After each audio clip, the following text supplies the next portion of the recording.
चलो तो अब नेक्स्ट चैप्टर अपना स्टार्ट करते हैं, फाइनेंसिंग डिसीजन लिवरेज। अब सीक्वेंस जो है वो सीक्वेंस थोड़ी बहुत मैं आगे पीछे कर रहा हूं चैप्टर की। जैसे कि पहले हमने थर्ड चैप्टर देखा, third chapter ratio, one of the, ऐसा नहीं बोलेंगे इससे भी बड़े चैप्टर है रेशो से भी, बट रेशो भी ठीक ठाक बड़ा चैप्टर है, ऐसा बहुत छोटा चैप्टर नहीं है रेशो। हाँ ये लिवरेज है छोटा चैप्टर, ये इतना बड़ा चैप्टर नहीं है, सिंपल भी है एज कंपेरेटिवली रेशो। ये सिंपल भी है क्योंकि अब हमको बहुत सी चीजें ऑलरेडी पता हो चुकी है, ये थोड़ा जल्दी जल्दी हो जाता है। ठीक है, तो अब हमने थर्ड चैप्टर खत्म किया और अब हम आ रहे हैं सिक्स्थ चैप्टर पे, सिक्स खत्म करें। नाम जैसे फाइनेंसिंग डिसीजन, फाइनेंसिंग का मतलब होता है कि कुछ तो जो हमारे बिजनेस को जो फंड्स चाहिए, तो हमारे बिजनेस में जो फंड्स चाहिए तो फंड कहाँ से लाने हैं, कौन सा सोर्स यूज करना है, वो होता है फाइनेंसिंग डिसीजन। कि इक्विटी से फंड लाने हैं कि डेट से फंड लाने हैं, क्या प्रेफरेंस शेयर्स इशू करने हैं या रिटेन अर्निंग ही यूज करना है, हमें जो भी नई इन्वेस्टमेंट करनी है उसके लिए पैसे कहाँ से लाने, तो वो होता है फाइनेंसिंग डिसीजन।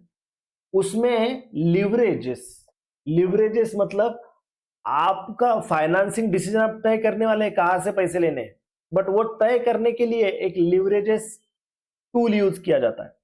लिवरेजेस का अगर वर्ड टू वर्ड मतलब देखें लिवरेजेस का, तो लिवरेजेस का वर्ड टू वर्ड मतलब होता है एक चीज की वजह से दूसरे चीज पे क्या इफेक्ट पड़ रहा है। एक चीज अगर चेंज होती है, एक कोई तो पर्टिकुलर चीज चेंज होती है तो उसका इफेक्ट दूसरे चीज पे क्या आता, जैसे हम बोलते हैं कोरिलेशन है, एक का रिलेशन दूसरे के साथ है, तो बस उसको ही लिवरेज बोलते हैं। कि एक चीज अगर कम ज्यादा हो रही है तो उसकी वजह से दूसरी चीज अगर सेम प्रोपोर्शन में कम ज्यादा हो रही है तो फिर लिवरेज नहीं है। ध्यान दो मैं क्या बोल रहा हूं। कोरिलेशन में अपन क्या देखते हैं, कोरिलेशन में अपन देखते हैं कि पहली चीज अगर चेंज हुई है तो दूसरी चीज सेम प्रोपोर्शन में चेंज हुई क्या, मतलब एक चीज अगर 50% बढ़ गई तो दूसरी चीज भी बराबर 50% ही बढ़ती है क्या। पहली चीज अगर 20% से कम हो गई तो दूसरी चीज भी 20% से ही कम हो रही है क्या, तो वो अगर सेम प्रोपोर्शन में भी कम ज्यादा हो रही है तो हम बोलते हैं हाँ ठीक है ये उसमें कोरिलेशन है, कोरिलेशन में है। जैसे ये वो तो परफेक्ट कोरिलेशन होता है, उल्टा वो परफेक्ट कोरिलेशन होता है कि एक चीज 50% से कम ज्यादा हुई, दूसरी चीज भी बराबर 50% से कम ज्यादा हुई, तो उसको तो परफेक्ट कोरिलेशन बोलते हैं, है ना। लिवरेज में थोड़ा सा चेंज है। लिवरेज क्या होता है ध्यान से समझो। लिवरेज मतलब अगर एक चीज 50% से कम हो रही है और दूसरी भी एग्जैक्ट 50% से कम हो रही है, ध्यान दो, एक चीज अगर 50% से कम हुई और उस पर जो दूसरी चीज डिपेंड है, सेकंड चीज जो उस पर डिपेंड है वो भी एग्जैक्टली 50% से ही कम हो रही है, मतलब जितना इधर फर्क पड़ रहा है उतना ही उधर, तो उसमें लिवरेज नहीं बोला जाता, बिल्कुल इसमें लिवरेज नहीं है, इस पे लिवरेज नहीं है क्योंकि सेम प्रोपोर्शन में चल रहा है। एक चीज 20% से बढ़ गई तो दूसरी भी बराबर 20% से बढ़ रही है, एक चीज 30% से बढ़ गई तो दूसरी बराबर 30% से बढ़ती है।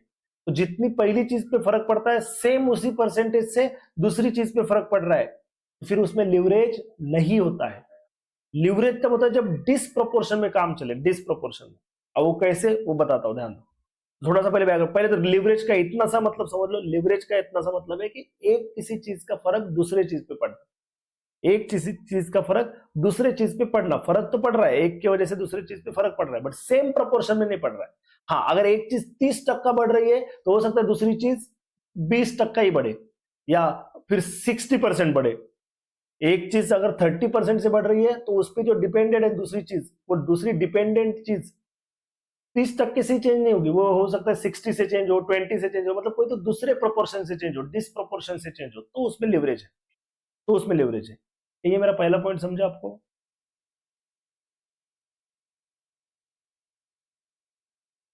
नहीं ये आवाज नहीं, कुछ नहीं। हाँ अगर आंकड़े देख के आंकड़े से बोल दूं, हालांकि वो रिपीट होने वाला है फिर भी, अगर देखो समझो ये दो चीजें, एक कुछ तो एक 100 था, वो क्या है वो मैं नहीं बता रहा हूं, मैं फिलहाल सिर्फ मैं एक बता रहा हूँ कि दो सीरीज है, समझो दो सीक्वेंसेस है, दो सीरीज है। तो पहली चीज 100 रुपए थी, 100 थी तो वो 150 हो गई, 100 की 150 हो गई, मतलब 50% से बढ़ गई। बट इस पे जो दूसरी चीज डिपेंड थी, जब वो ये पहली चीज 100 थी वो दूसरी चीज 30 रुपए थी, पहली चीज 100 रुपए थी तब वो दूसरी चीज कितनी थी, 30 रुपए।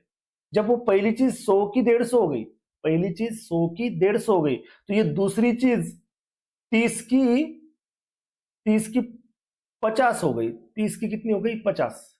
तो अब ये तो 50% से बढ़ गई, पहली चीज 100 की 150 हो गई मतलब 50% से बढ़ गई, बट दूसरी चीज 30 की 50 हुई, मतलब वो ₹20 से बढ़ गई तो 20/30, 20/30 मतलब वो 66.6, हाँ 66.66% से बढ़ी।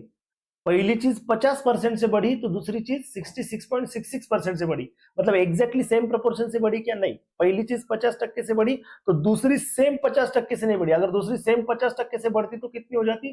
30 + 15 45 हो जाती। करेक्ट।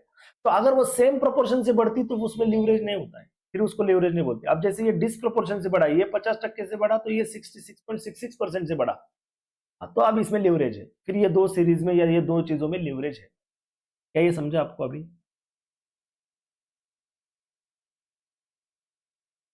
हाँ, गुड। ओके, अब ये डिसप्रोपोर्शन भी क्यों आता है, क्या आता है, वो समझते हैं आगे। अब बिजनेस में जो है ना, दो प्रकार की रिस्क होती है। अब ये आपके कंसेप्ट बुक का ही पेज है, आप कंसेप्ट बुक ओपन कर सकते हो, उसमें देख सकते हो। बोले risk in the business and it's measurement. हम लिवरेज में क्या करते हैं, बिजनेस में जो रिस्क है, बिजनेस करते समय जो रिस्क है, उस रिस्क को मेजर करते हैं in form of leverage. Measure करना मतलब उसको गिनना, उसमें काउंट करना। ठीक है। तो दो प्रकार की रिस्क होती है, एक होती है बिजनेस रिस्क, एक रहेगी बिजनेस रिस्क, और दूसरी रहेगी फाइनेंशियल रिस्क। अब बिजनेस रिस्क मतलब क्या, कि आप कोई बिजनेस कर रहे हो, जैसे कि समझो अब वन टाइप ऑफ बिजनेस ही है मेरा भी, मैं भी कोचिंग क्लास चला रहा हूं, तो ये भी एक प्रकार का बिजनेस ही है। तो अब इस बिजनेस में क्या रिस्क हो सकती है, बिजनेस वाली रिस्क क्या हो सकती है कि किसी रीजन से इंटरनेट के रेट इतने हाई हो गए, इतने हाई हो गए कि आप कोई ऑनलाइन लेक्चर ही नहीं देखा, जिसको भी देखना है वो ऑफलाइन ही करता है। तो फिर हो सकता है कि अब ऑनलाइन लेक्चर्स बंद हो जाए तो बिजनेस पे अफेक्ट आएगा, बिजनेस का सेल कम हो जाएगा। दूसरा, कोई इंस्टीट्यूट ने ऐसे सब्जेक्ट बदल दिए कि जो मैं सब्जेक्ट ले रहा था वो सब्जेक्ट से बीच में वो आपको पता होगा तो आईटी सब्जेक्ट था पहले, इंफॉर्मेशन टेक्नोलॉजी, वो सब्जेक्ट ही बंद कर दिया, फाइनल में भी बंद कर दिया, इंटरमीडिएट में बंद कर दिया। तो जो लोग आईटी पढ़ा रहे थे तो उनका अचानक से वो सब्जेक्ट ही बंद हो गया, तो फिर वो उनकी क्लासेस पे अफेक्ट गिरा होगा। तो बिजनेस रिस्क मतलब ऐसी रिस्क जिसके वो हो सकता है कि आपके डिमांड, आपके प्रोडक्ट की डिमांड किसी रीजन से कम हो जाए, या आपके कॉस्ट ऑफ प्रोडक्शन बहुत ज्यादा बढ़ जाए, आपके खर्चे बहुत ज्यादा बढ़ जाए। तो ये है बिजनेस रिस्क, जिसमें आप अगर प्रॉपर मैनेजमेंट ना करो या फिर एक्सटर्नल गवर्नमेंट के कुछ रूल्स रेगुलेशन की वजह से भी आपके बिजनेस पे इफेक्ट हो सकता है। तो मेनली यहाँ पे आपका सेल कम हो जाता है या आपकी कॉस्ट बढ़ जाती है, ये आपको रिस्क है। ठीक है, तो उसे कहा जाता है बिजनेस रिस्क। ठीक है, it means effect on EBIT due to uncertainties of demand of product, cost of production, ETC. Effect on EBIT, effect on EBIT मतलब आपका जो earning before interest and tax, earning before interest and, जिसको अपन operating profit बोलते हैं। तो operating profit जो है वो तो बिजनेस के सेल्स पे डिपेंड होता है, बिजनेस के कॉस्ट ऑफ प्रोडक्शन पे डिपेंड होता है, आपके जो खर्चे ऑपरेटिंग खर्चे उस पे डिपेंड होता है। तो अगर आपका सेल कम हो जाए या आपके ऑपरेटिंग खर्चे बढ़ जाए तो इस पे इफेक्ट आएगा। तो ये होती है बिजनेस रिस्क, इसलिए also known as operating risk, कि आप जो बिजनेस कर रहे हैं उसके ऑपरेटिंग रिस्क। दूसरा है फाइनेंशियल रिस्क। फाइनेंशियल रिस्क ये मेनली इंटरेस्ट कंपोनेंट की वजह से आता है। आप जो डेट लेते हो, डेट, आप जो बिजनेस करने के लिए डेट लेते हो, लोन लेते हो, डिबेंचर्स इशू करते हो, तो हो सकता है उसकी वजह से आपकी इंटरेस्ट कॉस्ट इतनी ज्यादा हो जाए कि आपने बहुत ज्यादा लोन ले लिया, आपने बहुत ज्यादा डिबेंचर्स इशू कर दिए, अब उसकी इंटरेस्ट कॉस्ट बहुत ज्यादा है। मतलब आपका ईबीआईटी आता है लगभग, समझो आपका ईबीआईटी आता है 1,20,000, ईबीआईटी आ रहा है 1,20,000, और आपका इंटरेस्ट का कॉस्ट ही 90,000 या 1,00,000 ऐसा है, 90,000, 1,00,000, 1,05,000। मतलब आपका ईबीआईटी और इंटरेस्ट में बहुत ज्यादा फर्क नहीं है। आपका थोड़ा भी सेल कम हो गया, थोड़ा भी सेल कम हो गया तो आपका ईबीआईटी कम हो जाएगा, ईबीआईटी कम हो जाएगा तो इंटरेस्ट कॉस्ट तो बहुत बड़ी है, इंटरेस्ट कॉस्ट तो बहुत बड़ी है। जैसे अभी आपका ईबीआईटी 120 है, अभी आपका ईबीआईटी 120 है और इंटरेस्ट कॉस्ट 90,000 है, तो थोड़ा भी आपका सेल कम हो गया तो ईबीआईटी कम हो जाएगा, ईबीआईटी कम हो जाएगा तो आपकी इंटरेस्ट कॉस्ट तो वही रहेगी, आपको नुकसान हो जाएगा। समझो आपका ईबीआईटी 80,000 हो गया, 40,000 से आपका ईबीआईटी कम हो गया, 40,000 से ईबीआईटी कम हो गया तो आपका इंटरेस्ट तो 90,000 ही है, तो आपको लॉस हो जाएगा। तो इसका मतलब है कि अगर आप ज्यादा डेट लेंगे तो आपका जो इंटरेस्ट का कंपोनेंट है, इंटरेस्ट का कंपोनेंट अगर बड़ा हो गया, ज्यादा हो गया, इंटरेस्ट आपको ज्यादा पे करना पड़ा, तो आप थोड़ा भी आपका डिमांड कम हो गया, थोड़ा भी आपका सेल पे फर्क पड़ा तो आप नुकसान में आ सकते। तो ये है फाइनेंशियल रिस्क। कि आपका डेट कंपोनेंट ज्यादा होने की वजह से इंटरेस्ट की कॉस्ट ज्यादा हो रही है, और इंटरेस्ट की कॉस्ट ज्यादा होने की वजह से अगर आपका थोड़ा भी सेल इधर उधर होता है और आपका ईबीआईटी कम हो जाता है तो उसकी वजह से आप लॉस में जा सकते हैं। तो जो इक्विटी शेयर होल्डर्स है तो वो ऐसे कंपनी को अवॉइड करते हैं जिस कंपनी में ज्यादा डेट हो। जिस कंपनी में बहुत ज्यादा डेट ली गई है तो उस कंपनी में इन्वेस्ट करना अवॉइड करते हैं। रीजन भी कि उस कंपनी में अगर इन्वेस्ट करेंगे तो हो सकता है वो कंपनी बहुत ज्यादा डेट लेके चल रही है, तो उसने अगर ज्यादा इंटरेस्ट का कॉस्ट बेयर करा और उसकी डिमांड कम हो गई, उसका सेल कम हो गया, तो वो लॉस में आ सकता है।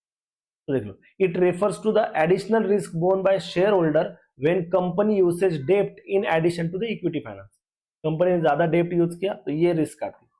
एक बार बोल दो कि ये दोनों रिस्क हम समझे आपको, business risk and financial risk. Finance risk, business risk in simple words, जो आपके बिजनेस का जो मॉडल है या आपका बिजनेस का जो तरीका है या आपके बिजनेस का जो ये चलता है, एक्टिविटी चलती है, तो बिजनेस एक्टिविटी, कुछ लोग होते हैं जो बिजनेस प्रॉपर ही नहीं कर पाते, वो सेल ही प्रॉपर बढ़ा नहीं पाते, तो वो उनकी बिजनेस रिस्क हो गई। और फाइनेंस रिस्क समझ में आ रही, जो आप डेट लेने की वजह से जो एक्स्ट्रा की रिस्क बढ़ जाती होती है, finance risk. This risk measured by computing operating leverage. तो ये जो बिजनेस रिस्क है ये मेजर की जाती है, ये गिनी जाती है। कैसे? तो बोले ये ऑपरेटिंग लिवरेज कैलकुलेट करके। तो एक सीखने वाले हम ऑपरेटिंग लिवरेज, 3 टाइप के लिवरेज रहेंगे। तो पहला है ऑपरेटिंग लिवरेज, तो वो क्या बताएगा? वो आपके बिजनेस रिस्क के बारे में बताएगा कि आपके जो ऑपरेटिंग खर्चे हैं, आपके जो कॉस्ट है उसके बारे में बताएगा, ऑपरेटिंग कॉस्ट के बारे में। दूसरा आएगा फाइनेंस रिस्क। फाइनेंस रिस्क किसमें गिनी जाएगी? Financial leverage. आपका फाइनेंशियल लिवरेज कितना है वो बताया जाएगा, और वो फाइनेंशियल लिवरेज से समझेगा कि आपकी फाइनेंशियल रिस्क कितनी है। ठीक है, जैसे जैसे कैलकुलेशंस करेंगे और अच्छे से समझेगा। Operating leverage measures changes in EBIT because of changes in sales. जैसे मैंने कहा शुरुआत से ही कि लिवरेजेस मतलब क्या? लिवरेजेस मतलब एक चीज पे फर्क पड़ना, उसके वजह से दूसरे चीज पे क्या फर्क पड़ा। एक चीज बदल रही है तो दूसरी चीज कैसे बदल रही है, एक चीज का इफेक्ट ऑन अनदर। ठीक है, तो यहां पे बोलते हैं ऑपरेटिंग लिवरेज, ये कौन से दो चीजों का डिफरेंस बता रहा है, डिफरेंस नहीं, दो चीजों का रिलेशन बता रहा है।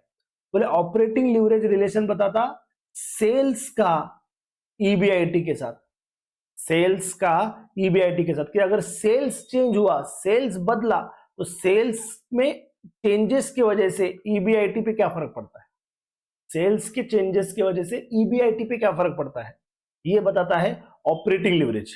ये लाइन ध्यान में आ रही है? सेल्स पे चेंज होने की वजह से ईबीआईटी पे क्या फर्क पड़ेगा, ये बताएगा operating leverage. Because of operating fix cost, sales and EBIT does not change in same proportion. अब ये क्या लाइन है वो मैं एक्सप्लेन करता हूं, ध्यान से सुनो। ये बात आप ध्यान से सुनना, मैं जो बता रहा हूं।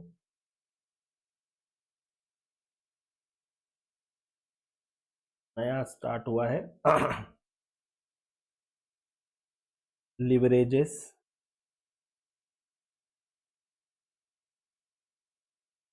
ठीक है, ध्यान दो। पहला ऑपरेटिंग लिवरेज,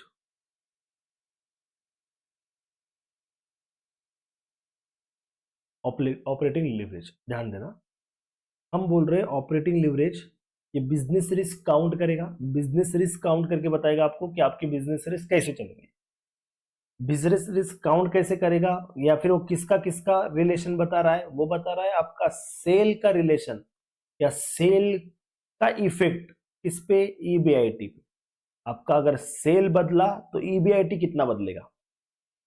मैंने पहले ही कहा अगर सेम चीज सेम प्रोपोर्शन में कोई चीज बदलती है तो वो उसमें लिवरेज नहीं होता है, वो लिवरेज नहीं। जब वो डिसप्रोपोर्शन में, अलग अलग प्रोपोर्शन में चेंज होगी, जैसे सेल अगर 50% से कम हो रहा है या 50% से बढ़ रहा है, कुछ भी सेल पे अगर 50% का फर्क पड़ रहा है तो ईबीआईटी पे भी 50% का फर्क पड़ा, मतलब फिर लिवरेज नहीं है उसमें।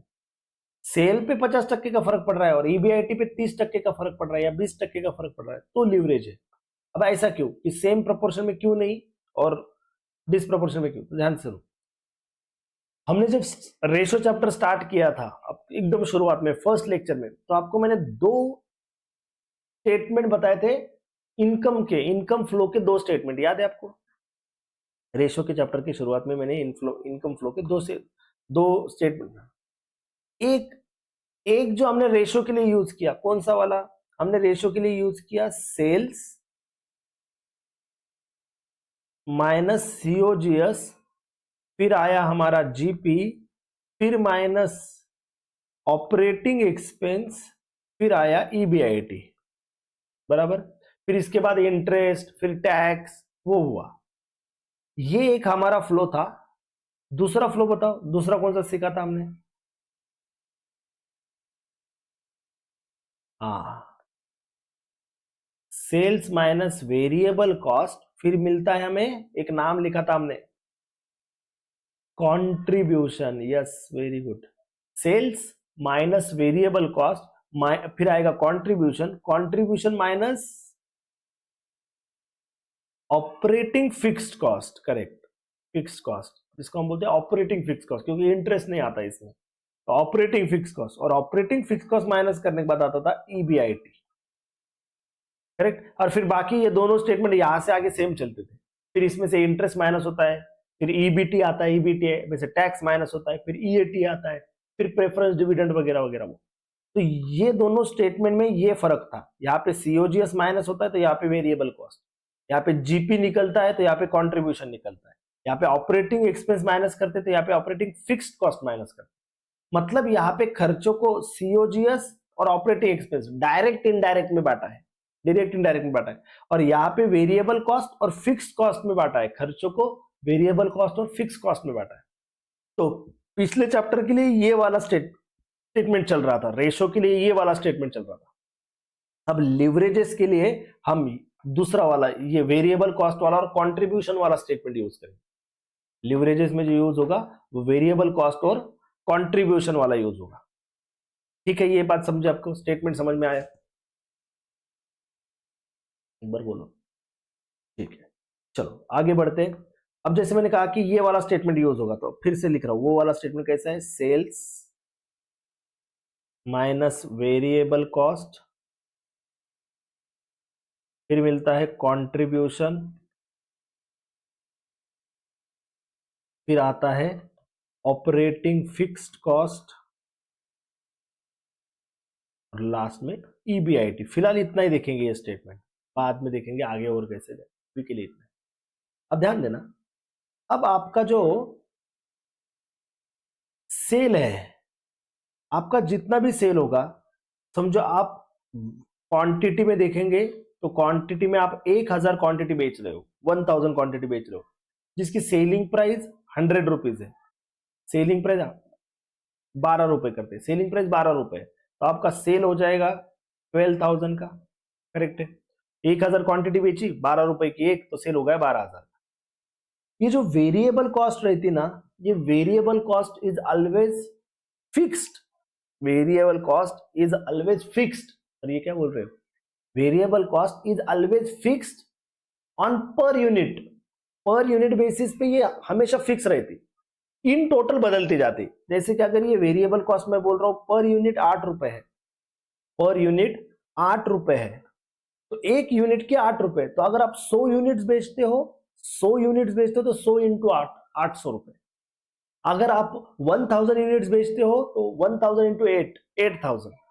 अगर आप 500 यूनिट्स बेचते हो तो 8 इंटू 5, 500, तो आपके 4000 रुपए।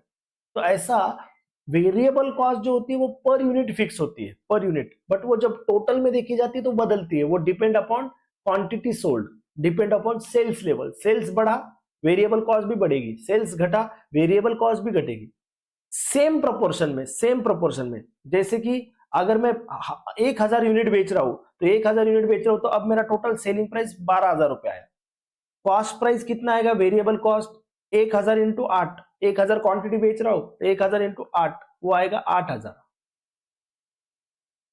तो कंट्रीब्यूशन कितना आ जाएगा, 4000। यहां तक समझा? अगर वहीं पे मैं 500 यूनिट्स बेच रहा हूं, 500 800 कर देता, समझो मैं 800 यूनिट्स बेच रहा हूं, 800 इंटू 12, सेलिंग प्राइस 12 है, तो 800 इंटू 12, अब आ जाएगा मेरी टोटल सेलिंग प्राइस 9600।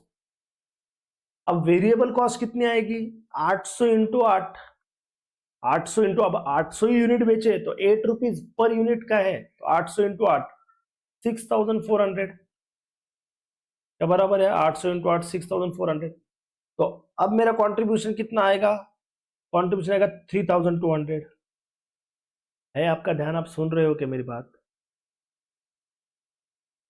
हाँ, बाकी लोग भी बोल दो कंफर्म। ठीक है, आज आपको लेक्चर देखना ही पड़ेगा। हाँ हाँ, अभी जितना हो सकता है उतना देखो बस।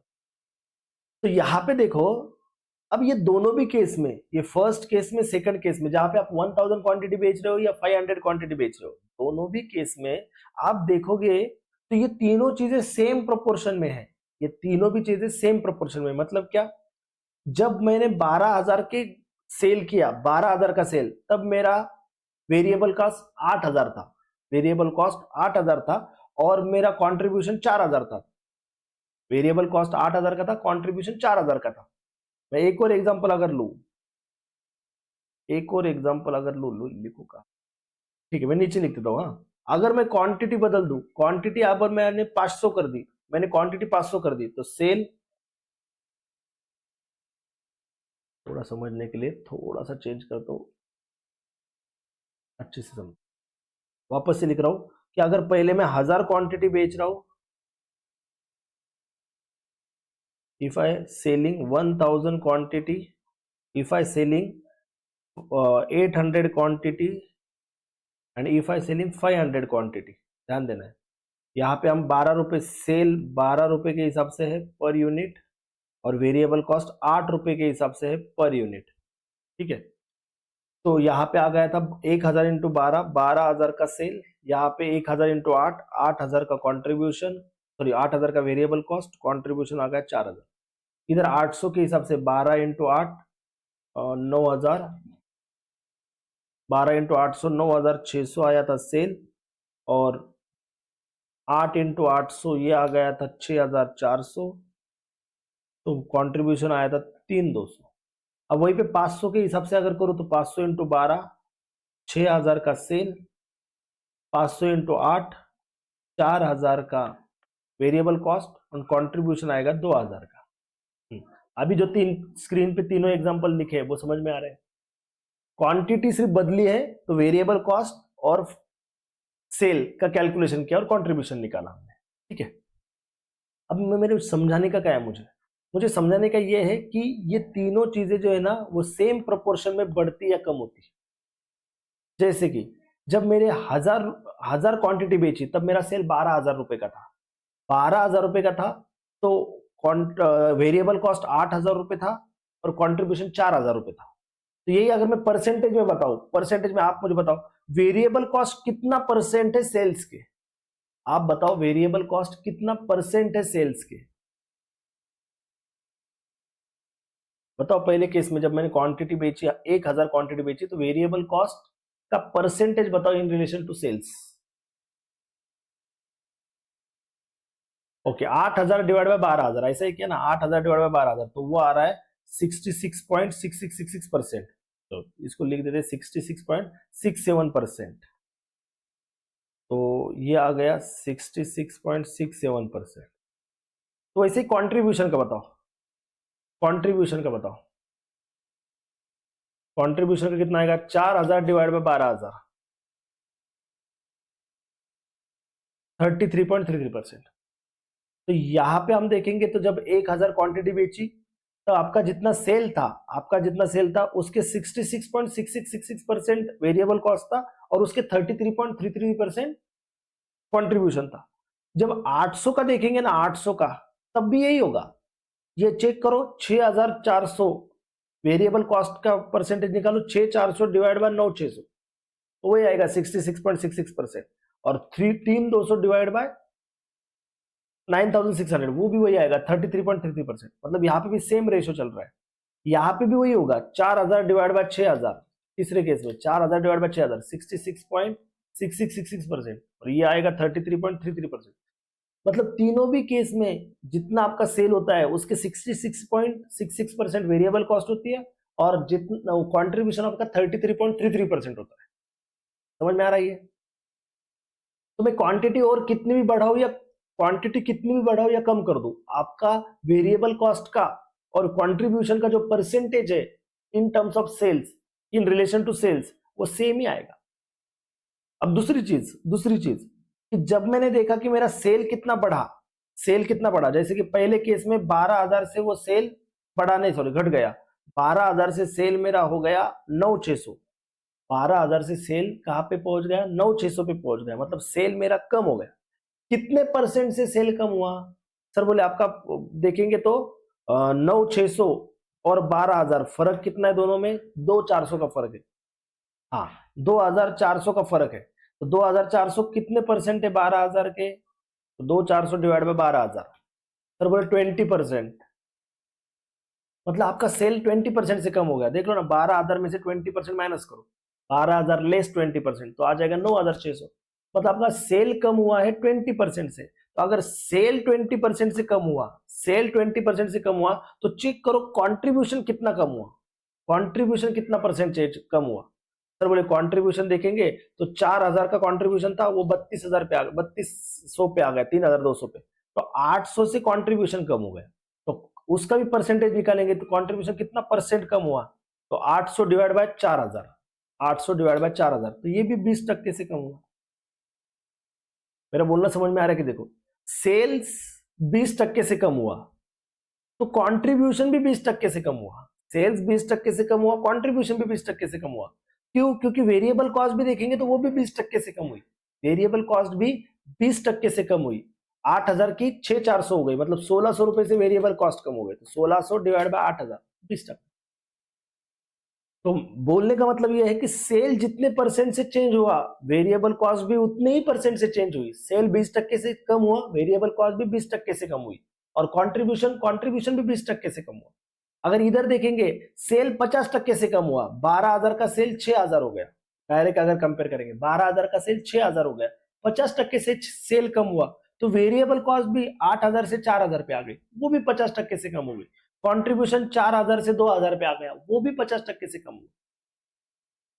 तो ये क्यों हो रहा है? क्योंकि सेल, वेरिएबल कॉस्ट और कंट्रीब्यूशन तीनों सेम प्रोपोर्शन में चलते हैं, तीनों का रेशो बोलो या तीनों का परसेंटेज बोलो सेम है, एक दूसरे से सेम प्रोपोर्शन में है। वो सेल 100% है, सेल अगर 100% है तो उसका वेरिएबल कॉस्ट हमेशा 66.66% है, उसका कंट्रीब्यूशन हमेशा 33.33% है।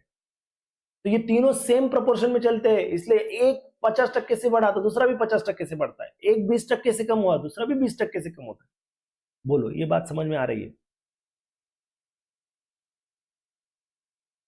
तो इसी का मतलब है कि सेल और कंट्रीब्यूशन की अगर बात करें, सेल और कंट्रीब्यूशन की, अगर सेल कम ज्यादा होता है तो कंट्रीब्यूशन भी कम ज्यादा होगा, सेल कम ज्यादा होता है तो कंट्रीब्यूशन भी कम ज्यादा होगा। बट सेल और कंट्रीब्यूशन में लिवरेज नहीं है, सेल और कंट्रीब्यूशन में लिवरेज नहीं है। क्यों लिवरेज नहीं है? क्योंकि सेल जिस परसेंट से कम ज्यादा होता है, कंट्रीब्यूशन भी उसी परसेंट से कम ज्यादा होता है।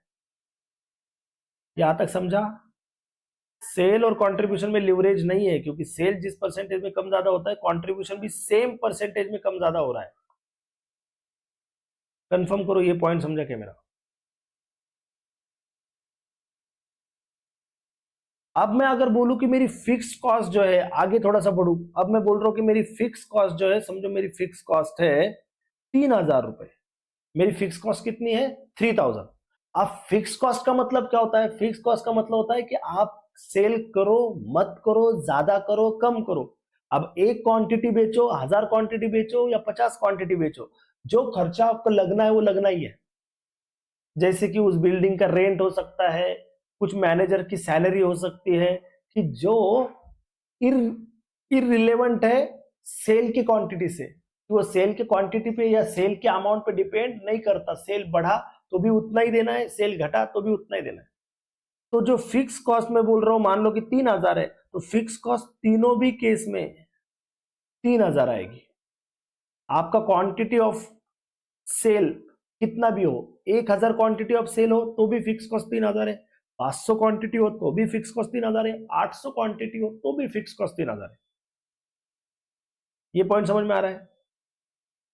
तो इसके वजह से अब ईबीआईटी कितना आएगा? सर पहले केस में तो 4,000 माइनस 3,000, 1000 का ईबीआईटी आएगा।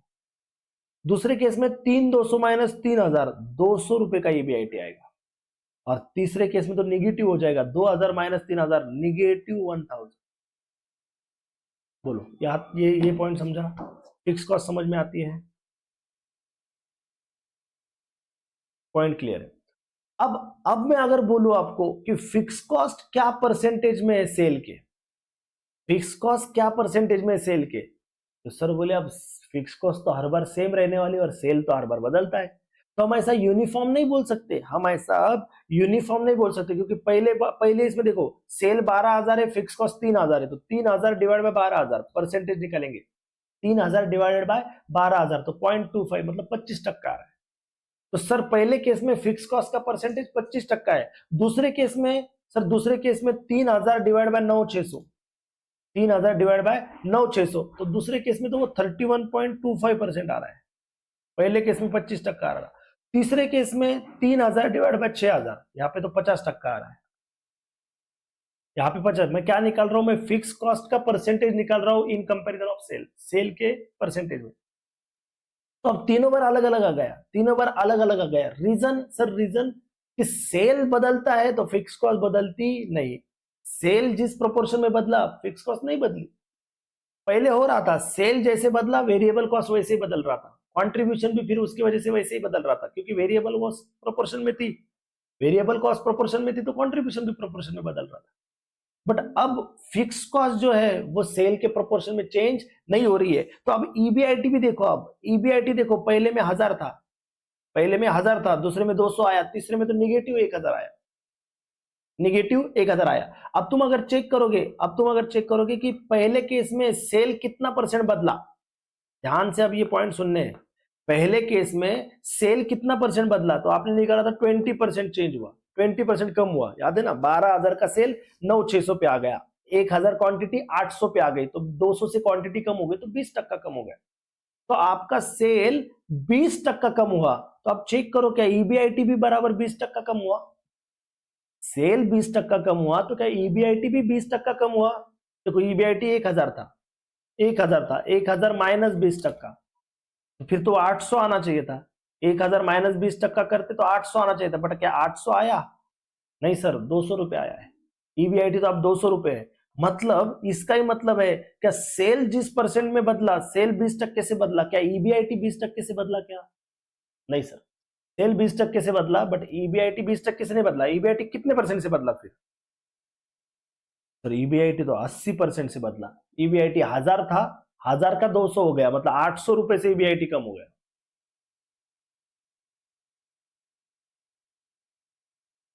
एक मिनट, ऑनलाइन वालों के लिए मीटिंग वापस शुरू कर दो।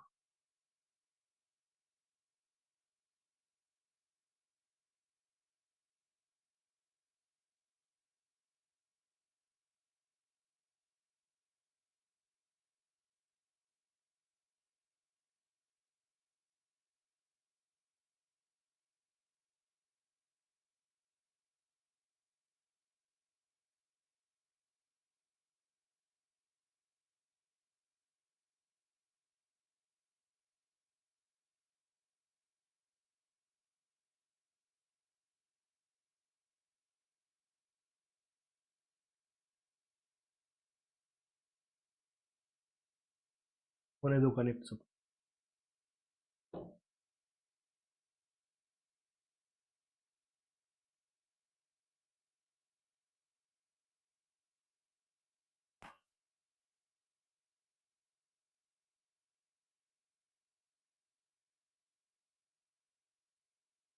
बाकी लोगों को भी कनेक्ट होने दो, एक मिनट।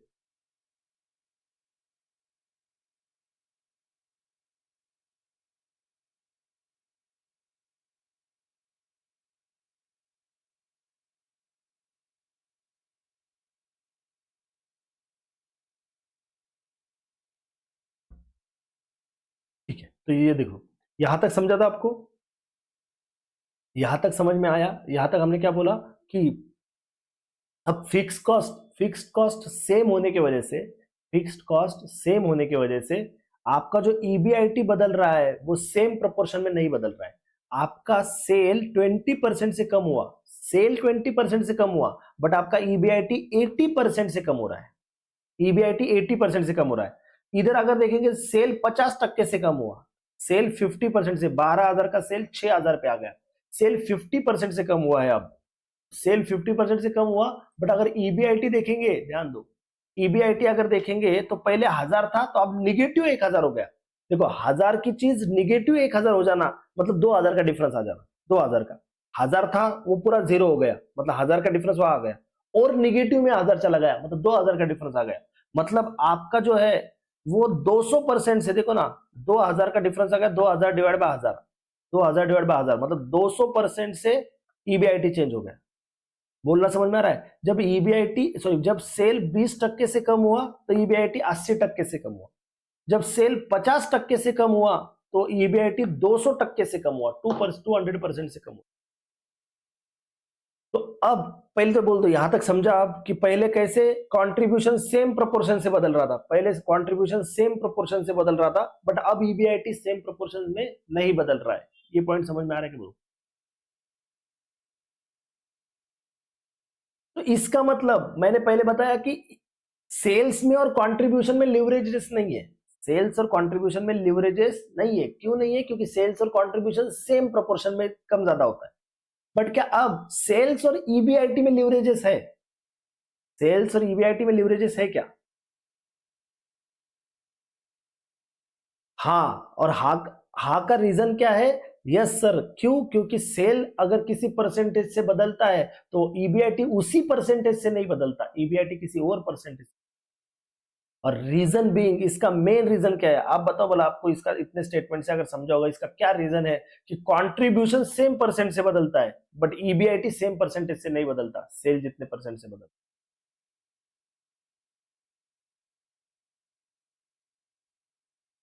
हाँ सर, ये रीजन है इसका fixed cost, fixed cost reason है। क्योंकि ऊपर यहां तक ये तीन चीजें जो थी, ये तीन चीजें sales, variable cost, contribution, sales, variable cost और कंट्रीब्यूशन, ये एक प्रोपोर्शन में चलता था, सेम प्रोपोर्शन में। वो 20% से बढ़ा, बाकी दो चीजें भी 20% से बढ़ती, वो 30%, सेल 30% से घटा, बाकी दो चीजें भी सेल 30% से घटती थी। बट अब फिक्स्ड कॉस्ट आ गया बीच में, और जो फिक्स्ड कॉस्ट है, फिक्स्ड कॉस्ट सेम प्रोपोर्शन में नहीं चल रहा है। सेल कैसे भी चलो बोले फिक्स्ड कॉस्ट फिक्स्ड है, सेल कैसे भी कम ज्यादा हो फिक्स्ड कॉस्ट फिक्स्ड है। इसकी वजह से प्रोपोर्शन ब्रेक हो गया, अब प्रोपोर्शन ब्रेक हो गया, अब सेम प्रोपोर्शन में चल रहा है तो ईबीआईटी अलग हो गया। अब ईबीआईटी का परसेंटेज बता नहीं सकते एग्जैक्टली कि अगर सेल 50% बढ़ा तो ईबीआईटी कितना बढ़ेगा, वो 50% ही बढ़ेगा, ये तो जरूरी है ही नहीं, अब वो तो बढ़ता ही नहीं पड़ेगा क्योंकि फिक्स कॉस्ट की वजह से।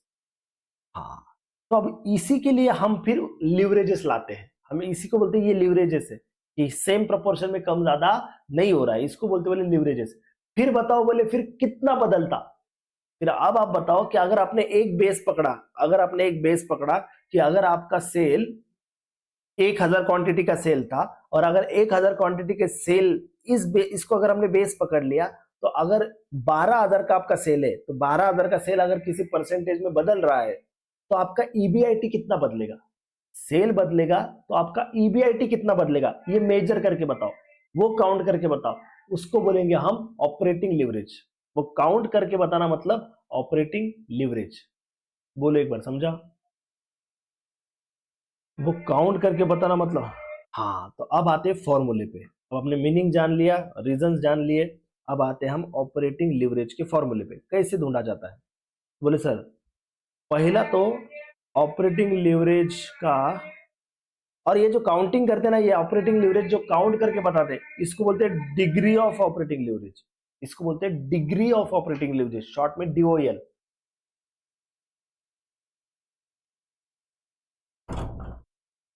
इसको बोलते हैं डिग्री ऑफ ऑपरेटिंग लिवरेज, ठीक है, डीओएल। अब ये डीओएल आता कैसे है? डीओएल आता कैसे, अब ध्यान से सुनना। हमको क्या करना है, हमको सेल चेंज होने की वजह से ईबीआईटी पे क्या फर्क पड़ रहा है, ईबीआईटी पे, हाँ, ईबीआईटी पे क्या फर्क पड़ रहा है वो निकलना है।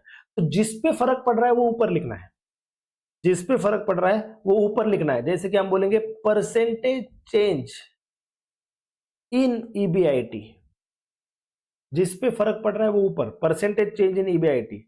Divided by percentage change in sales, percentage change in EBIT divided by percentage change in sales. अब जैसे हम पहला वाला देखेंगे, ये वाला ध्यान दो, ये पहले दो एग्जांपल अगर हम देखेंगे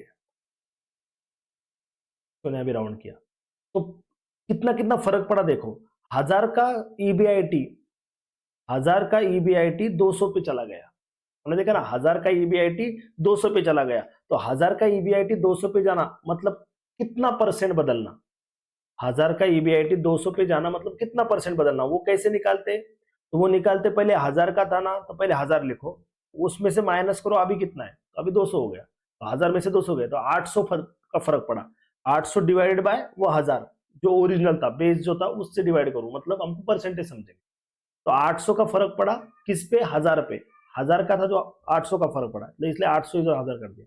सेल्स का भी वैसा करेंगे, सेल्स पहले कितना था 12000, फिर कितना हो गया 12000 डिवाइड बाय 800। एक मिनट, इसको ऐसा लिखने के बजाय ना जो बाद में सेल हुआ या बाद में जो हुआ वो पहले लिखते हैं, ऐसा लिखेंगे कि बदला कितना, बदला ईबीआईटी, पहले ईबीआईटी हो गया 200, पहले कितना था 1000, 200 माइनस 1000 मतलब 800 से कम हो गया, ये समझ में आता, 800 से कम डिवाइड बाय 1000।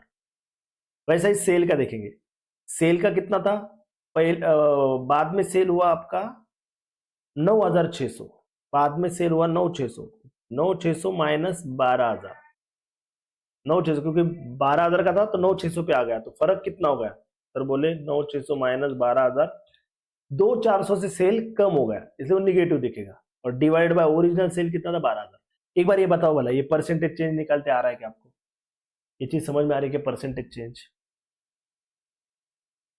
कितना परसेंट देना, 1000 माइनस 200 मतलब पहले 1000 था और बाद में 200 हो गया, ऐसा। तो वो क्या, उससे क्या दिखेगा, उससे दिखेगा कि 800 से बढ़ गया, पॉजिटिव आंसर आएगा ना। 800 कैसे आएगा, पॉजिटिव भी आएगा कि निगेटिव, हाँ बट अपना तो कम हो रहा है ना, तो आप इसलिए ऐसा कर रहे हैं। तो जो बाद में जो हुआ मतलब जो चेंज होके आया वो पहले लिख देना, 200 पहले लिख दिया माइनस 1000, तो इससे बराबर समझेगा कि 200 था माइनस 1000 तो 800 से कम हो गया है, तो वो निगेटिव आएगा ना 800। हालांकि फर्क कुछ नहीं पड़ता, उससे कुछ फर्क नहीं पड़ता, परसेंटेज तो पॉजिटिव लिखो कि निगेटिव लिखो वो परसेंटेज बताएगा, और आखिर में ऊपर वाला भी निगेटिव आएगा नीचे भी निगेटिव आएगा, तो वो कट होने वाला है। मतलब क्या, इधर क्या आएगा निगेटिव, निगेटिव कितना परसेंट है ये 80% आ जाएगा, है ना, 800 डिवाइड बाय 1000, तो ये निगेटिव 80% बोलो या निगेटिव 0.80 आएगा, करो कैलकुलेटर पे, 200 माइनस 1000 डिवाइड बाय 1000, तो ये निगेटिव 0.8 आ रहा है, और नीचे आएगा 9600 माइनस 12000 डिवाइड बाय 12000, तो निगेटिव 0.20 आ रहा है। तो अब जैसे भी इसको सॉल्व करेंगे दोनों तरफ निगेटिव, तो निगेटिव तो हट ही जाने वाला है, 0.8 डिवाइड बाय 0.2, वो तो पॉजिटिव 4 आ रहा है। हाँ ये पॉजिटिव तो 4 तक पहुंचे क्या, सभी लोग कैलकुलेटर पे कैलकुलेशन करो, -0.80 अपॉन -0.20 माइनस 0.80 अपॉन माइनस 0.2 तो पॉजिटिव 4। तो ये उल्टा भी लिखते तो क्या फर्क पड़ता, उल्टा भी लिखते तो 0.8 आता, 0.2 नीचे आता, 1000 डिवाइड बाय 1000 माइनस 200 करते डिवाइड बाय 1000, 12000 माइनस 9600 करते डिवाइड बाय 12000, तो सिर्फ पॉजिटिव पॉजिटिव दिखता, तो आंसर तो फिर भी 4 ही आता, पॉजिटिव 4। सिर्फ वो तरीका ये वाला सही है कि जो बदला वो पहले लिखो और जो ओरिजिनल था वो बाद में लिखो, जो बदला वो 200, ओरिजिनल 1000, 200 माइनस 1000 अपॉन 1000। हाँ एक बार बोलो शांति से, ये समझा के, कैलकुलेशन समझे। अब ये 4 जो आया ना उसको टाइम्स में आंसर आता है आपका, डीओएल जो है, आशीष तुम भी बोलो कुछ, तो रिप्लाई करो, डीओएल जो है वो 4 आया, मतलब degree of operating leverage, degree of operating leverage 4 आया है। अब इस 4 का एग्जैक्ट मतलब समझो, 4, ओके गुड, 4 का एग्जैक्ट मतलब समझो। 4 का मतलब क्या है, 4 का मतलब ये है कि अगर आपका सेल x% से बदलता है, किसी 1% से बदल जाता है, या फिर 1% बोलो, अगर आपका सेल 1% से बदलता है तो ईबीआईटी उसके 4 टाइम्स वाले परसेंट से बदलता है। तो आपका सेल अगर 1% से बदला तो ईबीआईटी 4% से बदलेगा। सेल 1% से बदला तो ईबीआईटी 4% से बदलेगा। ये उस 4 का मतलब है। डीओएल 4 जो है, DOL degree of operating leverage 4 आया। इसका मतलब क्या है कि सेल अगर 1% से बदला तो आपका ईबीआईटी 4% से बदलेगा, 4% से। तो इसका मतलब है अगर मेरा सेल 10% से बदला, इफ सेल चेंजेस बाय 10%, तो बताओ भला ईबीआईटी कितने परसेंट से बदलेगा? अगर सेल, हाँ, सेल 10% से चेंज हुआ है तो जो ईबीआईटी है, EBIT is 10 multiply by 4 times है ना वो, 10 मल्टीप्लाई बाय 4 तो 40% से बदलेगा, 40% से बदलेगा। अगर मेरा सेल 30% से बदला, अगर सेल मेरा 30% से चेंज हुआ तो ईबीआईटी, बोलो ईबीआईटी, हाँ, 30 इंटू 4 120% से बदलेगा। क्लियर हो रहा है? या प्रूव करते, देखते हैं। देखो यहाँ पे हमने क्या निकाला, हमने निकाला हमारा डीओएल 4 आया है, डीओएल 4। तो हमने इन दोनों को कंपेयर करके निकाला, कौन सा, 1000 और 800। 1000 क्वांटिटी तो क्या और 800, इसको कंपेयर करके निकाला। मतलब हमने बेस पकड़ा 1000 क्वांटिटी की। हमारा सेल अगर 1000 क्वांटिटी से है और वो अगर 800 पे शिफ्ट हो जाए, सेल 1000 क्वांटिटी का है और वो अगर 800 तक आ जाए, तो फिर हमने देखा कि क्या फर्क पड़ता है, percentage change in EBIT divide by percentage change in sales, वो कर लिया। तो हमको डीओएल मिला 4। तो हमने फिर डिसाइड किया कि अगर हमारा सेल 1% से बदलता है तो डीओएल सॉरी ईबीआईटी 4% से बदलेगा। तो अब देखो, यह यहाँ पे 50% से बदला था। तीसरे वाले एग्जांपल में हमारा सेल पहले 1000 था, 1000 से कितने पे आ गया, 500 पे आ गया। तो इसका मतलब है हमारा सेल 50% से कम हो गया। तो डीओएल के हिसाब से बताओ, अगर सेल 50% से कम हुआ तो ईबीआईटी कितना कम होना चाहिए? If DOL is 4, if DOL is 4, sale is decreasing by 50%, then by what percent EBIT should decrease? Then by what percent EBIT should decrease? Very good. आशीष का आंसर आया 200%। प्रांजल और बोल रहे, गीतांजलि बोलो। करेक्ट सर, सिंपल है, कुछ भी पूछते आप। बोले सर 50% से अगर सेल कम हुआ तो मल्टीप्लाई बाय 4 करो, 200% से आपका ईबीआईटी बदलना चाहिए। और चेक करो क्या 200% से बदला? बोले हाँ सर, पहले ईबीआईटी था 1000, पहले ईबीआईटी था 1000, अब हम बोल रहे 200% से बदलना चाहिए। और बदल के क्या बढ़ना चाहिए क्या? नहीं, सेल घटा है, सेल कम हुआ है तो ईबीआईटी भी कम होगा, सेल कम हो रहा है तो ईबीआईटी भी कम होगा। तो 1000 माइनस 200%, 1000 माइनस 200% कम करना है। तो देखो निगेटिव 1000 आ रहा है, बराबर हुआ, निगेटिव 1000 आ रहा है। तो अब मैं अगर डायरेक्ट पूछूं, अब मैं अगर डायरेक्टली आपसे पूछूं अगला, जैसे कि पहले क्या था, पहले सिर्फ मैं 2 चीजें लिख रहा हूं। पहले मेरा सेल था 12,000 रुपए का, तब मेरा ईबीआईटी था 1000 रुपए का। सेल जब 12,000 का था तब ईबीआईटी 1000 का था। और हमने डीओएल निकाला, 4 टाइम्स, हमने डीओएल निकाला 4 टाइम्स। ठीक है, अब मुझे बताओ, अगर मेरा सेल इंक्रीज होता है, सेल इंक्रीज होता है 25% से, सेल इंक्रीज होता है 25% से, तो बताओ ईबीआईटी की अमाउंट, ईबीआईटी कितना होगा? If my sale increase by 25%, EBIT कितना होगा? गुड, बाकी लोग भी बोलो।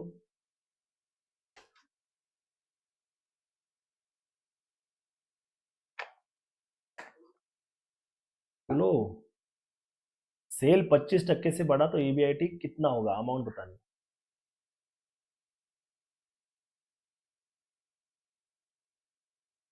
नहीं,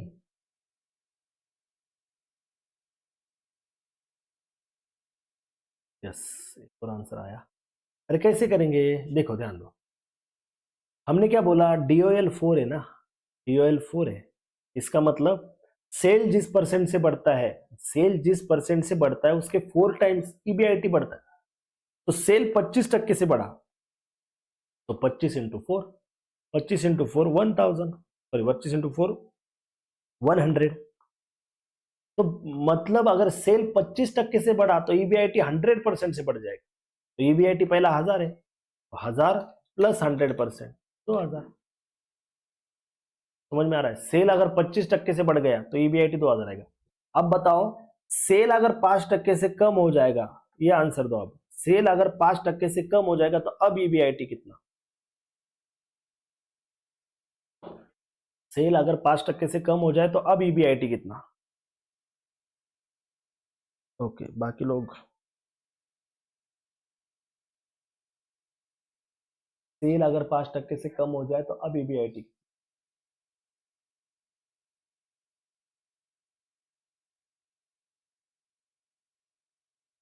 इतना टाइम थोड़ी ना लगना चाहिए यार इसको। इतना अच्छे से अगर सुन रहे हो, ओके, एक मैं कम हो रहा है ऐसा बोल रहा हूँ, तेरा कम हो गया है। सेल कम होगा तो ईबीआईटी भी तो कम होगा ना। आप क्या ये दो अदर से कंपेयर कर रहे हो कि दो से नहीं करना है? हमारा ओरिजिनल क्या था वो देखना है। ओरिजिनल क्या था? ईबीआईटी 1000 था। ईबीआईटी ओरिजिनल 1000 था और सेल्स क्या हो गया? सेल्स 5% से कम हो गया। सेल्स 5% से कम हो गया तो अब डीओएल 4 है, डीओएल 4 है तो सेल 5% से कम हो गया तो 5 इंटू 4 20, 5 इंटू 4 20, मतलब ईबीआईटी जो है, ईबीआईटी 20% से कम होगा, 20। तो ईबीआईटी पहले 1000 था तो 1000 माइनस 20%, तो 800 आएगा ना। आपने बढ़ा दिया था, वो बढ़ाना नहीं था, कम कम करना था। अब एक और एक, ठीक है, अब मैं फिर से बोल रहा हूं, अच्छे से बताना। वही है, 1000 का ईबीआईटी है और 12000 का सेल है। अब बताओ, अगर मेरा सेल 15% से इंक्रीज हो जाए, सेल 15% से इंक्रीज हो गया, what will be the EBIT? DOL 4 है, डीओएल 4 है 1600।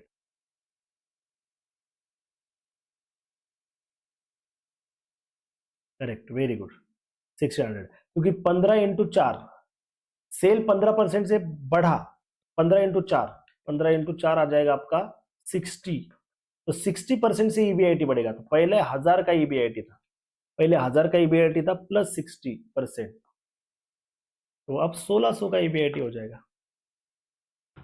यहां तक आ गए? Very good, very good, very good, यहां तक आ गए, ये पक्के से समझ में आ रहा है। अब मैं एक और थोड़ा सा डीप लेके जाता हूं और एक थोड़ी सी और चीज बताता हूं आपको, वो ध्यान दो, इस कंसेप्ट को और अच्छे से समझते हैं। आप कट करके वापस ले, हाँ, पहले क्या पोजीशन थी हमारी कि हमारा सेल था 12000 का, सेल था 12000 का, फिर उस पे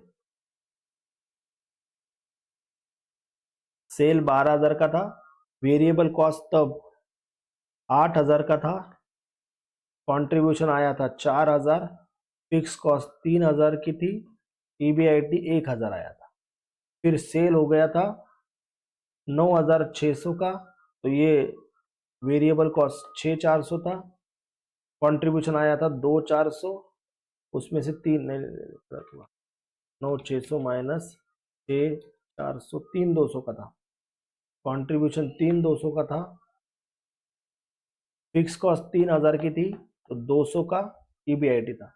फिर हमने बोला कि अब 6000 का सेल है और 4000 का 4000 का वेरिएबल कॉस्ट है, तो 2000 की आ गई थी हमारी कंट्रीब्यूशन, उसमें से फिक्स कॉस्ट 3 माइनस किया, 1000 नेगेटिव ईबीआईटी। ठीक है, वापस से वही एग्जांपल लिखा, कट करके फिर से लिख दिया। अब मेरा बात, हमारे हमने क्या किया था फिर?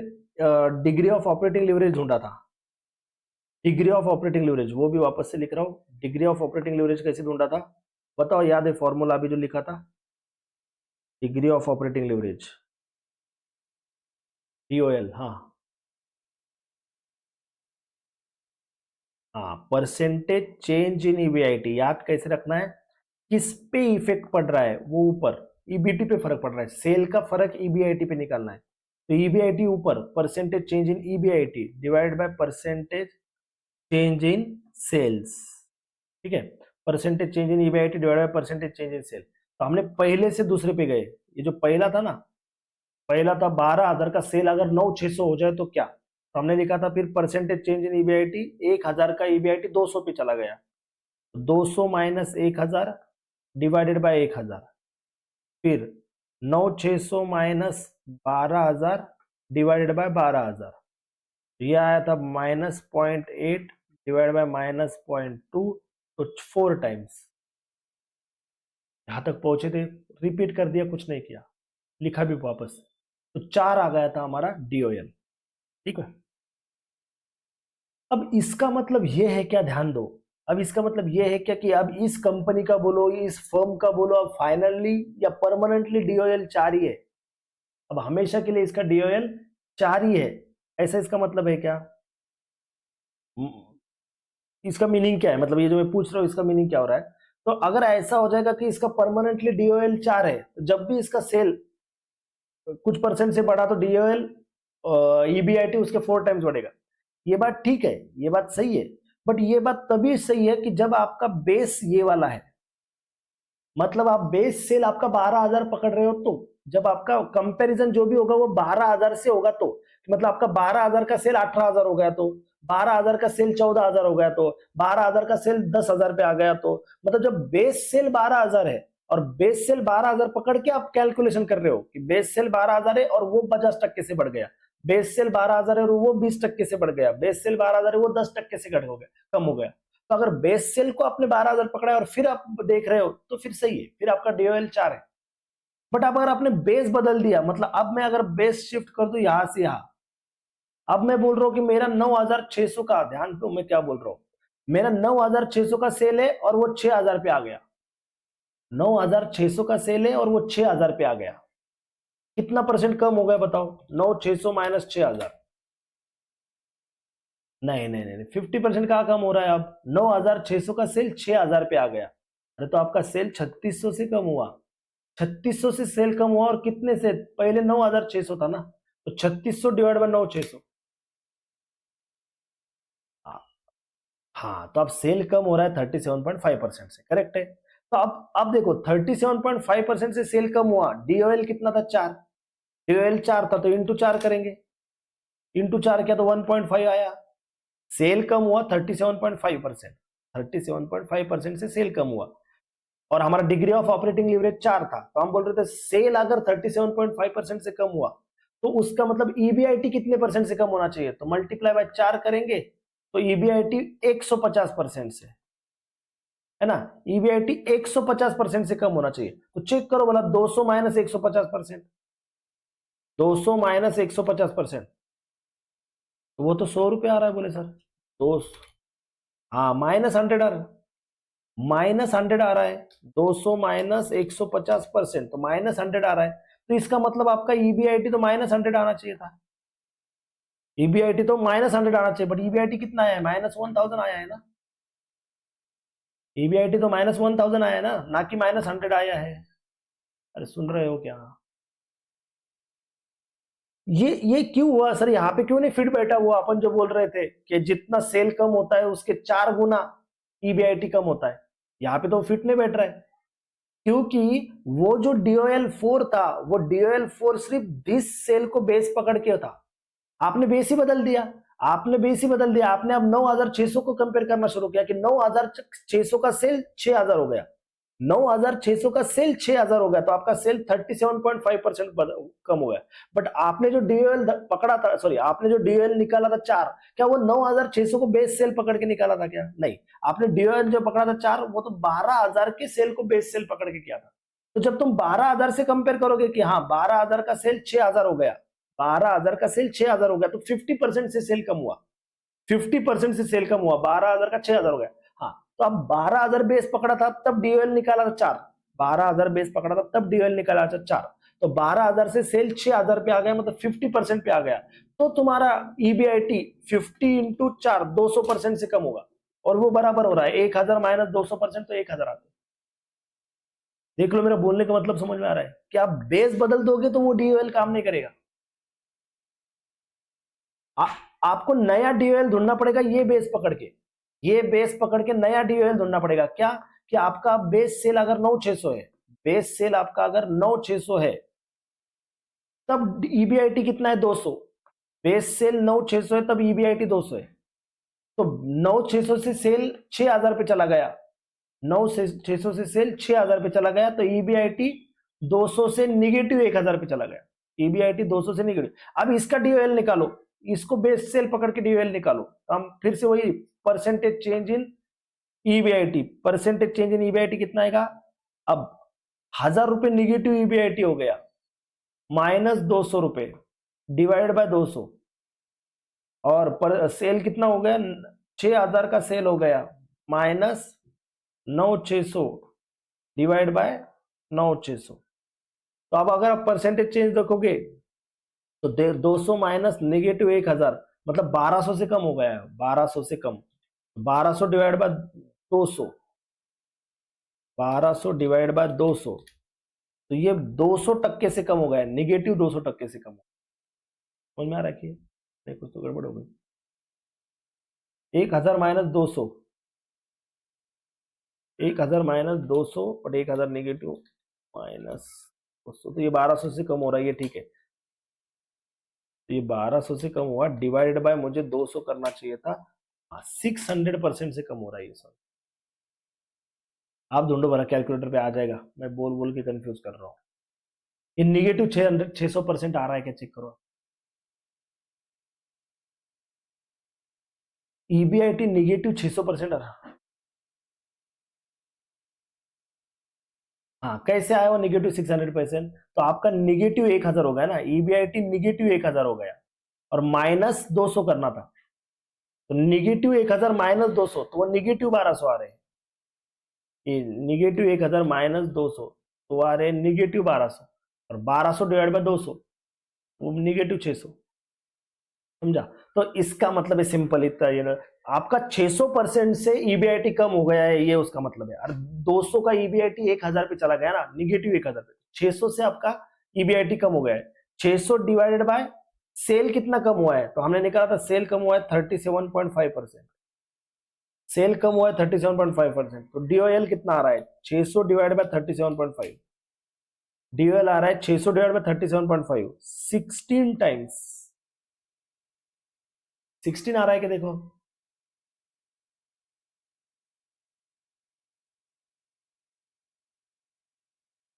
बोलो, 16 टाइम्स। तो अब चेक करते हैं, अब देखो तुम, अब तो ये इसको ही सॉल्व करके किया है हमने, तो वो तो मैच होना है। मैं अगर अब दूसरा कोई सेल पकड़ू, समझो मैं सेल पकड़ रहा हूं आपका 300 इंटू 12, सेल अगर 3,600 का हो गया तो सेल 3 बढ़ा देता हूँ, कम नहीं करता हूँ, ओवर नेगेटिव जाएगा, कंफ्यूज होगा। तो अगर सेल समझो 1,600 यूनिट इंटू 12, अगर सेल 19,200 का हो गया, सेल 19,200 का हो गया, अब मैं इसको और इसको कंपेयर करूंगा क्योंकि बेस मेरा बेस ये है। तो सेल 19,200 का हुआ तो उसके 66.66% वेरिएबल कॉस्ट है, तो 66.6666% करता हूं तो वो आ गई 12,800 रुपए, वेरिएबल कॉस्ट 12,800 आ गई, 12,800 माइनस करूंगा तो ये 6,400 आ गया कंट्रीब्यूशन। फिक्स कॉस्ट तो 3,000 ही है, फिक्स कॉस्ट 3 माइनस करूंगा तो ये 3,400 आ गई ईबीआईटी। ये समझा क्या, 3,400 तक ईबीआईटी समझा? हाँ तो हाँ, अब फॉर्मूले से भी वही आएगा, कैसे कि 9,600 से 19,200 पे चला सेल, सेल 9,600 से 19,200 पे गया, तो पहले तो देखो कितना परसेंट सेल बदला, कितना परसेंट सेल बदला, सर सेल हो गया 19,200, 19,200 में से 9,600 माइनस कर दो, मतलब 9,600 से सेल बढ़ गया, डबल ही हो गया, 9,600 से सेल बढ़ गया, ठीक है ना।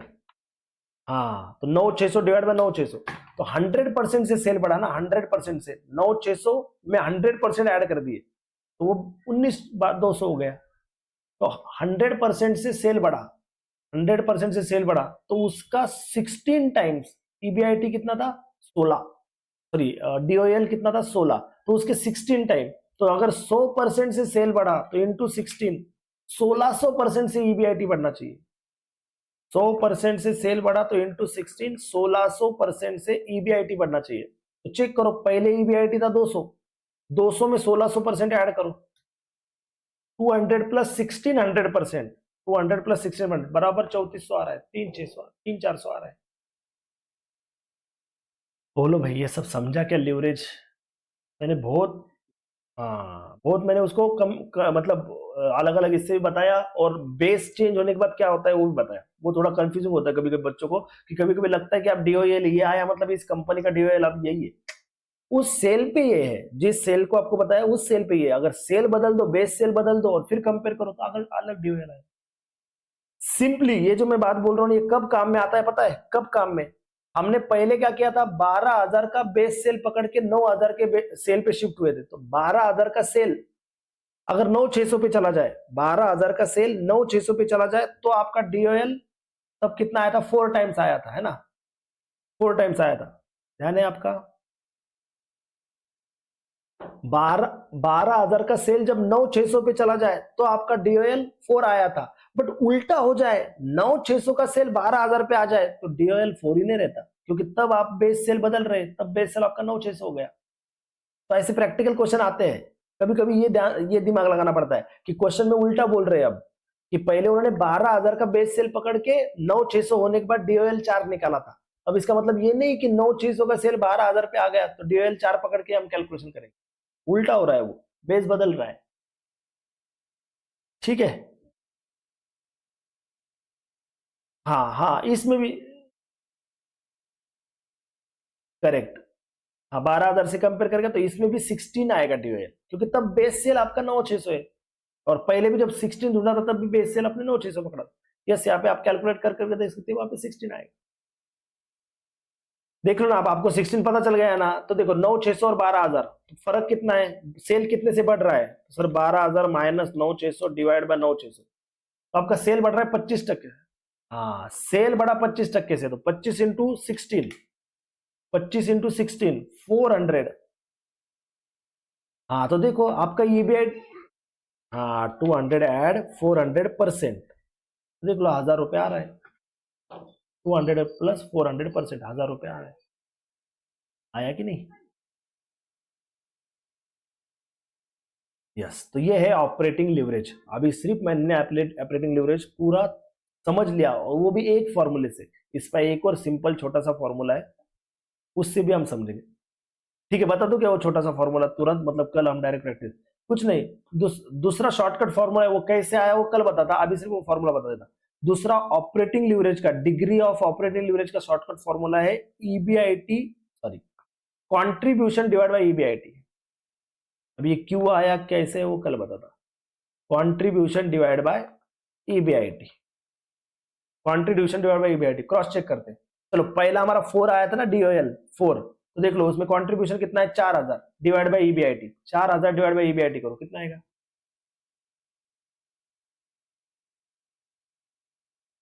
मैं रुक गया कि आपको बोलना होता है। 4 है, 4,000 डिवाइड बाय 1,000, 4। इधर चेक करो, इधर जब बेस सेल जब 9,600 लिया था ये वाला, तब ईबीआई तब डीओएल 16 आया था, 16। तो देखो contribution divide by EBIT 3200 divide by 200, 3200 divide by 200, 16। तो ये शॉर्टकट वाला दूसरा फॉर्मूला है। पहला फॉर्मूला तब लगाते जब हमको दो दो ये दिए होंगे कि इतना था तो सेल इतना चला गया, ईबीआईटी इतने से इतना, तब वो परसेंटेज चेंज वाला लगाना। जब एक ही फ्लो, हाँ जब चेंज दिया होगा तो पहला वाला फॉर्मूला लगाना, जब एक ही फ्लो दिया होगा तो दूसरा वाला फॉर्मूला, कॉन्ट्रीब्यूशन अपॉन ईबीआईटी। और वो फॉर्मूला भी इसलिए लगा कि जहां पे जो चीज फिक्स्ड है, जिसके वजह से प्रोपोर्शनेट ब्रेक हो गया, प्रोपोर्शनेट ब्रेक कहां से हुआ? फिक्स कॉस्ट की वजह से प्रोपोर्शनेट ब्रेक हो गया। ये बात समझ में आ रही ना? पहले सब प्रोपोर्शन में चल रहा था, सेल के प्रोपोर्शन में वेरिएबल कॉस्ट था, सेल के प्रोपोर्शन में कंट्रीब्यूशन था, बट सेल के प्रोपोर्शन में फिक्स कॉस्ट नहीं था, फिक्स कॉस्ट सेम रहता है। तो प्रोपोर्शन ब्रेक हुआ फिक्स कॉस्ट से, इसलिए फिक्स कॉस्ट के ऊपर वाला पकड़ा और फिक्स कॉस्ट के नीचे वाला पकड़ा। फिक्स कॉस्ट के ऊपर कंट्रीब्यूशन था, फिक्स कॉस्ट के नीचे ईबीआईटी था, इसलिए जहां पे प्रोपोर्शनेट ब्रेक हो गया उसके ऊपर वाले को डिवाइड किया उसके नीचे वाले से, कंट्रीब्यूशन को डिवाइड किया ईबीआईटी से। और याद रखने के लिए सिंपल है, जो ऊपर रहता है वो ऊपर ही पकड़ना है, और जो नीचे आता फ्लो में वो नीचे लेना है। कंट्रीब्यूशन पहले आता, ईबीआईटी बाद में आता, तो contribution divide by EBIT. Okay, इसका एक और इसका मैथमेटिकली भी एक करेक्ट मतलब डिराइव करने का एक तरीका है। मैथमेटिकली कैसे डिराइव किया लगा तो समझेंगे कल, नहीं तो फिर इतना सफिशिएंट है अपने को। ठीक है, चलो तो अभी के लिए रुकते हैं, देखते हैं कल। होमवर्क में आपको कल वाले क्वेश्चंस करो, क्योंकि कल टेस्ट है, कल इवनिंग में टेस्ट है, तो आप होमवर्क में क्वेश्चन। आपको स्क्रीन पे ये उल्टा दिख रहा है कि सीधा दिख रहा है? ठीक है, मुझे याद है वो। चलेगा, चलो अभी के लिए रुकते हैं, रेशो कर लो, कल टेस्ट रहेगी इवनिंग में। Good day, goodbye, thank you.